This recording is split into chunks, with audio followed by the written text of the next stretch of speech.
pag-question po ng tinatawag na TNT Trio. Sila Secretary Eliseo Rio, si former COMELEC Commissioner Augusto Gus Lagman, at si former FINEX, Financial Executives Institute, na presidente po si Ginoong Frank, na kinestyon po nila itong resulta po ng 2022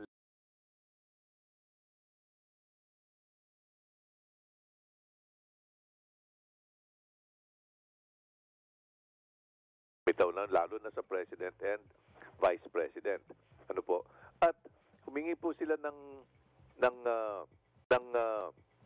mandamos na i-order ng Korte Suprema sa COMELEC na sunurin yung sarili nilang ng COMELEC na ipinasa nila en banc na resolusyon na bilangin ang boto po sa isa o hanggang 5 ballot box sa kada rehiyon sa Pilipinas, pero may sinagot din ng itong TNT Trio.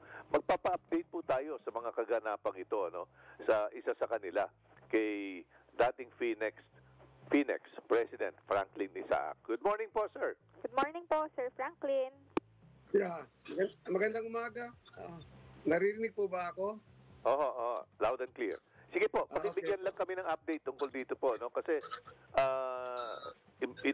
ni-reject po ng Korte Suprema yung inyong yung recently lang 2 weeks ago, middle of December, yung inyong mandamus petition, sir. Opo. Okay, para sa lahat na nakikinig po sa atin, nabanggit ko naman po ito sa Facebook at nai-post po natin yung mandamus at yung rejection notice ng Supreme Court po. Ngayon po, yung pagkasulat po naman ng Supreme Court ay hindi naman po nabanggit lahat yung mga merit ng sinulat ng aming mandamus at sinabi lang para bang binaliwala at sinabi lang nila ay parang walang merit po yun. So, nag-usap kami ng mga abogado po at saka sabi namin dito, binigyan lang tayo 10 araw para mag-file ng memorandum for reconsideration which is allowed by the court. So nag-usap po kami at ang resolution po namin is that we should file it before the end of the year.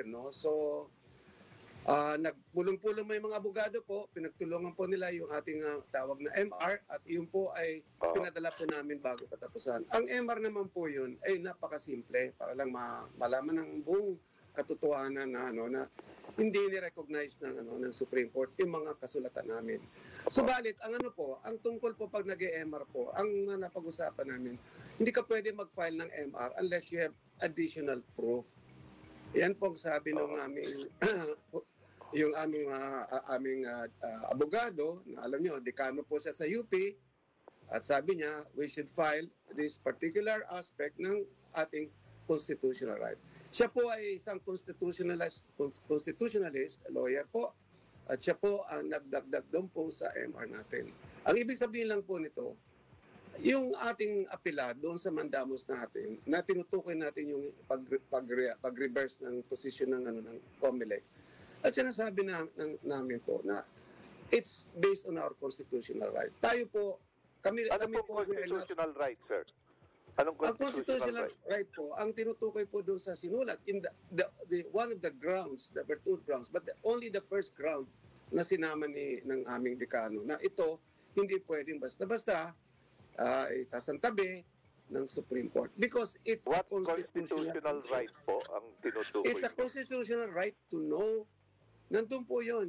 Yung ating po right of information po. Okay. It is written po yun. So, maliwanag po yun. At yung pong sa unang mandamus namin, na kinulang din kami po doon sinulat din po namin yun. Pero, alam niyo po, constitutional right to know what?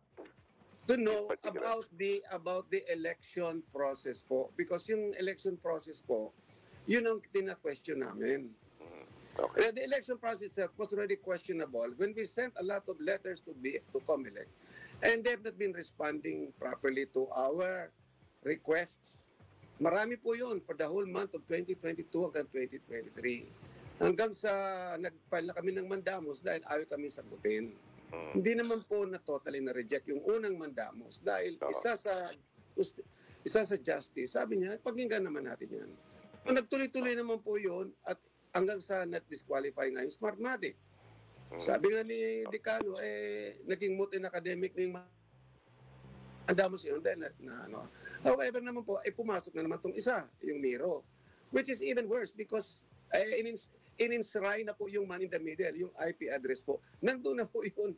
Kaya nagtataka kami, sabi namin, ito, siningit na dito. Kaya, ang call namin dito pero ay... ang mandamos nyo po ay tungkol po dun sa buksan ang mga balota sa isang lungsod na land, di ba? Dahil ang pumayag po ang COMELEC sa sinasabi niyong buksan ng mga balota, 1 to 5 ballot boxes in each of the country's 15 or 17 regions. Ang sinabi niyo, i-simplify na lang, imbis na umikot pa sa buong Pilipinas, ay dito na lang po sa... Tama po yun. Sana nga po, isang syudad po sa Batangas. As early as April po yun, nung nagpadala kami, February pa at April, padala namin yung aming request sa COMELEC.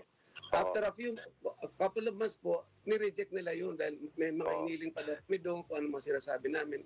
May reverse nila, kaya nagbandamos kami. That was April 30 na po. So, and then Kasi last ang hinihingi December... nyo lang po, so if I get it right, if I remember it right, buksan ng 30 ballot box sa Santo Tomas, Batangas. Opo. Ano po? Ano po Pero biglang umatras ang COMELEC sa sarili nilang pangako na bubuksan ang ballot box. Opo. Ano po? Tama po yun. At ang sinabi ng Korte Suprema tungkol naman dun sa petition for mandamus ninyo ay, ano po, paano po ba sinagot? Ang Kasi sinabi lang nyo, po nila, obligahin dapat ng Korte Suprema ang COMELEC na tuparin yung sarili nilang pangako. Di po ba? Opo. Ano po ang sinagot ng Korte Suprema ron? Ang nakakapagtaka naman po dahil as early as August, may decision na pala sila na i-deny kami o reject. Nilabas lang yung order nung December. Hindi namin maintindihan kung bakit naman ginanito yun nila ng Supreme Court. So, and then we were given only 10 days. Kaya nag-file kami po ng MR. Kasi hindi naman po sapat yung sagot nila ng Supreme Court doon sa mandamos namin na buksan nga yung ballot boxes dahil hindi naman pwedeng bawiin naman ng COMELEC yung kanilang sariling order. So, yun ang context po ng aming petition dahil bakit? Bakit sa ganon? Karapatan naman ng taong bayan po yun. Yun ang sinasabi ng aming dekanong abogado na karapatan natin yun. Hindi pwedeng basta ibabasura lang yun. Sa inyo na nang galing COMELEC tapos babaguhin ninyo. Ang pwede lang mag-reverse yan is the Supreme Court. Kaya pumunta kami sa Supreme Court. However, Supreme Court said otherwise. Hindi naman nila sinuportahan yung COMELEC. Sinabi lang nila parang without merit but things like that. No? Parang feeling namin, bakit ganun? Hindi sinagot isa-isa yung aming contention doon sa yung aming argumento.